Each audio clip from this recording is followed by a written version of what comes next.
A lady who was one of the biggest stars of the 1960s. She had a string of hits, including I Know a Place and Downtown, a song which not only won her a Grammy Award, but 40 years down the track is back on the airwaves, this time in an advertising campaign to lure business back to the Big Apple. And it's all thanks to an Australian producer, DJ, mixer who calls himself The OutPsider.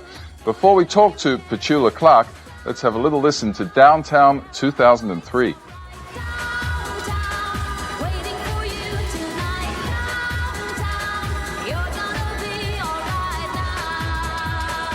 It's a great pleasure to say hello to Petula Clark in our London studios. How are you, ma'am? Fine. Good day.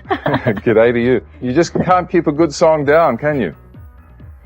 You can't. I mean, there's something about this song, even before the Outsiders version was used in New York for this particular job, if you like, to bring business back into the downtown area, which was pretty well wiped out by the 9/11 event.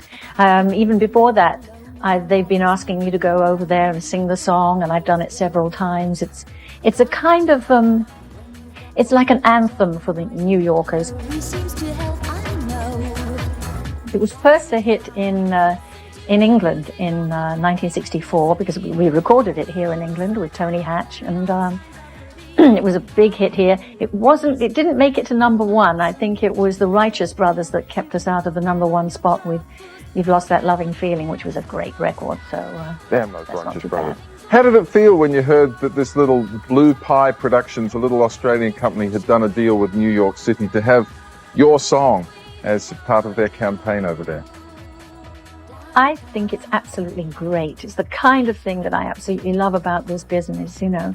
And, you know, you don't have to have one of those giant companies behind you to make it. If it's presented in the right way, of course, you've got to get in there.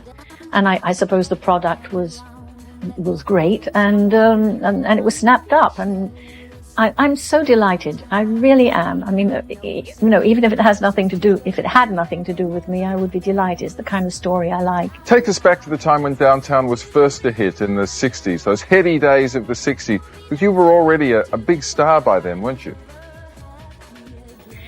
Well, yes, you know, I had been, you know, I married a Frenchman, and I went to live in France, and I became France's number one singer.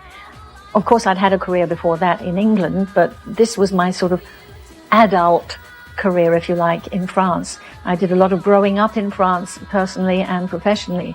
And so Tony Hatch came over to France to talk about a new session we were doing in French, because Tony was sort of like my producer, if you like.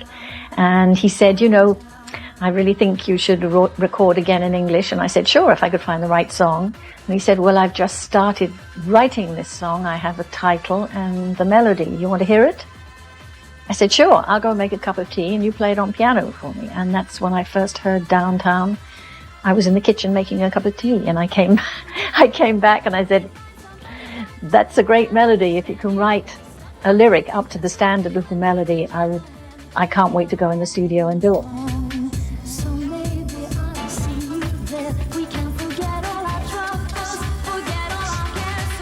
I've got to say, it's lovely to hear you back on the airwaves. You look absolutely amazing. I can hardly believe that you have a... Do I? You look great. I can't believe you've got a big birthday just a couple of weeks away. Oh, please. Come on, don't spoil it. I'm not spoiling it. I'm telling you, you look great. Happy birthday. I don't, thank you. I don't do birthdays, frankly, but thank you anyway.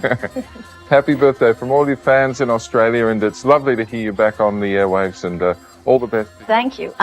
I'm hoping to be in Australia soon, actually. I can't wait to get back. I think I might be coming over soon in the new year. Do some shows, yeah? Do some concerts. Yeah, do some concerts. Petula Clark, thank you so much, ma'am. All the best. Thank you. It doesn't really need to catch on, or it doesn't really need to push itself on anybody either. It's a movement which a lot of people are part of without even knowing they're part of it, just by the music they buy, the clothes they wear, and the choice of transportation. I think when they all come to a gig and realise there is more than 2 or 3 of them, but there's actually like a lot of them, then it they realise there is. I mean, take last Sunday, we had a lot of guys come down to the gig at Mink, who were who couldn't believe that there was mods in Sydney, Yeah. And I was like, well, what are you? I was like, well, I'm a mod, It's like, well, and these are all mods. We just don't walk around calling ourselves mods anymore. That's right. That's what we are. But the neo mod thing, for want of a term, was coined.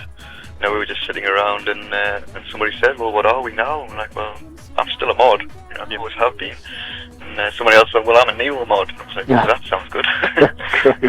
And that kind of fits the music as well. It's I mean, there is no specific genre of music for the neo mod either. Does it mean you're all sort of followers of Paul Weller? Followers of Paul Weller and the Style Council, followers of Underworld, followers of Chemical Brothers. We all go off when Born Slippy comes on. We all go off when the Chemical Beats come on.